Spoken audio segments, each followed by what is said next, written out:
Sejam bem-vindos à nossa aula de Geografia. Hoje a gente vai corrigir as atividades da semana passada e também fazer outras questões. Bom, quais eram as atividades? As questões 5, 6, 7 e 8 da página 96 do livro de Geografia. Vamos começar com a questão de número 5, que fala assim: caracterize o modo chinês de economia socialista de mercado. Como a gente sabe, o que aconteceu? A China virou um país comunista, os socialistas ganharam o poder e eles introduziram suas filosofias, suas formas de vida, inclusive a sua economia. Só que depois da morte de Mao Tse-tung, foram implementadas outras reformas que deram maior abertura econômica para o país. Quais foram suas principais características? A gente vai ver agora. Ok. Modernizar o país, fazer com que a China pudesse se equiparar a vários países ocidentais, como os Estados Unidos, em termos de produção econômica. Sem contar também em abrir sua economia para o mundo, para que investimentos estrangeiros em dólares, principalmente, pudessem entrar no país. Formar uma economia competitiva baseada na forte presença do Estado nos investimentos e nas regulações, principalmente investimentos em infraestrutura. Sem contar também que foi muito importante a utilização de mão de obra relativamente barata e também abundante quando comparado aos países desenvolvidos. Sem contar também que a grande quantidade de recursos naturais disponíveis fez com que o país pudesse ter uma economia que sempre crescia a um ritmo muito elevado. E isso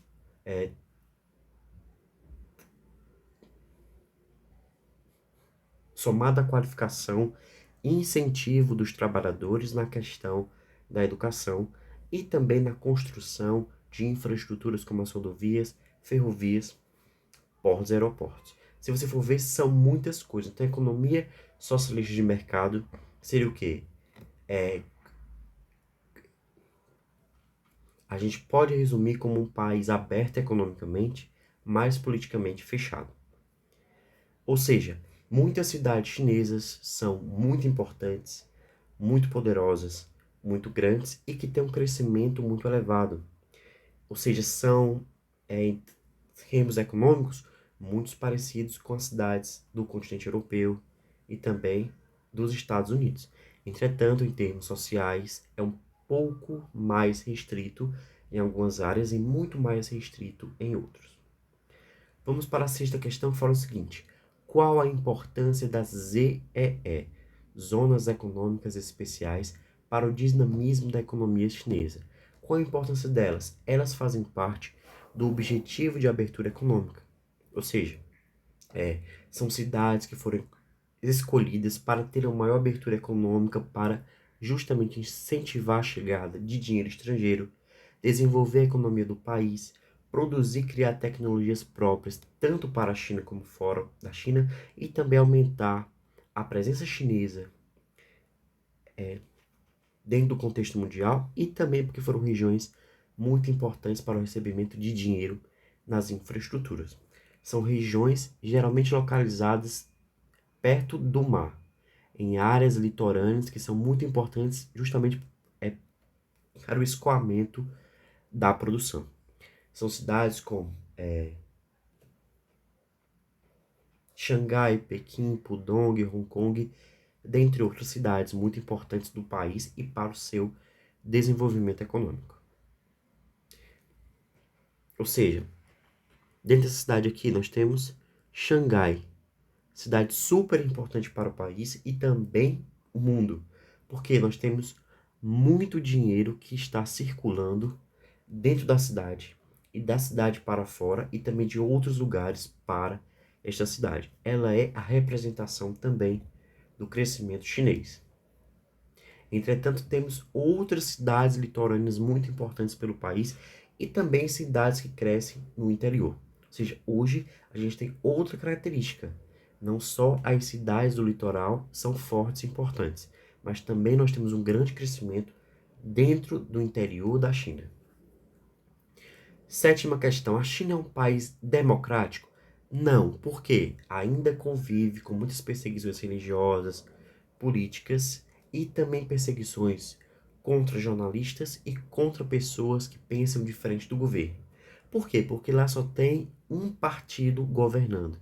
E lá tem muitas perseguições políticas e também uma política externa contestável e discutível, porque ela apoia muitas ditaduras. E sem contar que há pouca liberdade de expressão. Por quê? Porque lá é dominado por um pensamento autoritário e ditatorial com poucas liberdades individuais. Geralmente as liberdades econômicas são muito maiores do que as liberdades individuais. Oitava questão. Por que Taiwan é um impasse existente entre a China continental e os Estados Unidos? É muito importante pensar por quê. Por causa do reconhecimento internacional de Taiwan como um país independente. Como a gente viu semana passada, simplesmente quem foi derrotado durante a Revolução Chinesa fugiu para Taiwan e formaram a chamada República da China, que foi aceita pelo mundo todo. Só que a República Popular da China, que é a China continental, ficou muito rica. E hoje todo mundo, a maioria dos países, reconhece apenas a China popular. Ou seja, quais são os impactos? São o reconhecimento da independência de Taiwan, as relações econômicas de Taiwan com o mundo e também as demonstrações militares da China, porque a China quer justamente invadir Taiwan justamente para reintegrá-lo ao país. Apesar disso, existe uma forte influência dos Estados Unidos em Taiwan até os dias de hoje. Por quê, gente? Ó, aqui, país. Ó, se você for observar a charge, fala o quê? País sendo substituída pela reunificação. Porque durante muito tempo a China continental, a República Popular da China, convivia praticamente bem com a República da China que se chama Taiwan. Hoje não. A China quer que Taiwan volte a fazer parte da China e fazer somente um país. Só que isso é muito diferente porque justamente a cultura é diferente agora e também a economia. Agora a gente vai fazer algumas questões. Vamos para a primeira. Fala o seguinte: quais são as características das relações Brasil e China? Se você for observar, a China cresceu sua presença no Brasil como? É o maior importador do Brasil. Ou seja, a gente vende muito para a China. Nós temos muitas relações comerciais entre os países. Sem contar que tem é, também as relações culturais e históricas. Segunda questão fala o seguinte: por que a China é considerada uma superpotência? O que significa? Significa que é um país de economia forte,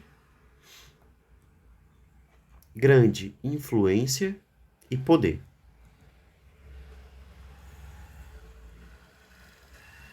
Ou seja, hoje a gente recebe várias influências da China, seja em termos econômicos, em termos políticos e até mesmo em termos culturais.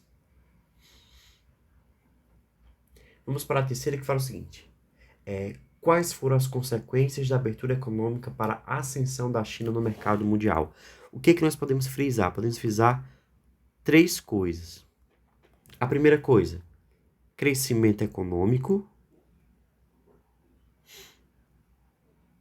principalmente por causa da chegada de empresas e também de investimentos estrangeiros no país, e também na elevação da qualidade de vida, ou seja, as pessoas hoje ganham mais dinheiro e podem comprar outras coisas, ter uma alimentação mais saudável e também rica em carne.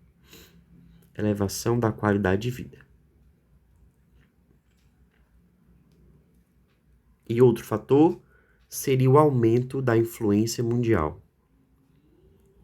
Hoje, muitos países dependem da China economicamente, politicamente e também de forma das tecnologias. Muitas coisas que nós temos são feitas totalmente ou em partes na China. Aumento da influência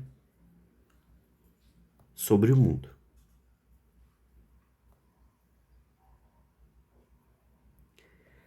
Vamos para a questão de número 4. Comente a frase: houve abertura econômica, mas não política. O que esta frase representa? Ou seja, vai representar o quê?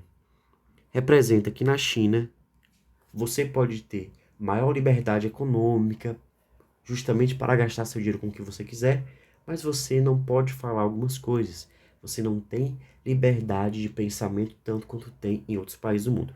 Representa que é mais fácil ter liberdade econômica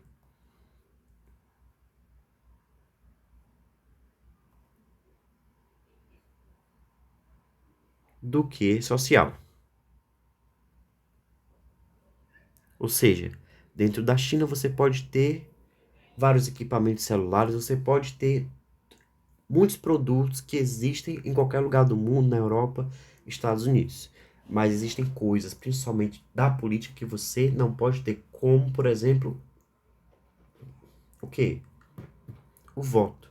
Você não tem direito a voto. E muitas outras coisas também. Vamos para a quinta questão, que pede que a gente observe o mapa e responda. Quais razões explicam o elevado crescimento da China? Vamos desenhar a China. A China está aqui e ela está com crescimento de 6 a 8% do PIB anualmente em 2015.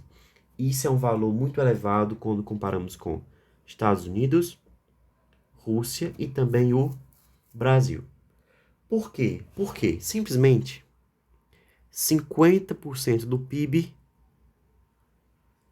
é utilizado para infraestrutura, ou seja, o país cresce por si mesmo. Mesmo que a China não venda nada para nenhum país, ela com seu próprio crescimento vai surgir efeito e vai influenciar no seu crescimento anual. Sem contar no seu grande mercado consumidor interno. Ou seja, a China não é dependente do mundo. A China não é dependente de exportações, mas também aumentou muito as exportações. Aumento das exportações.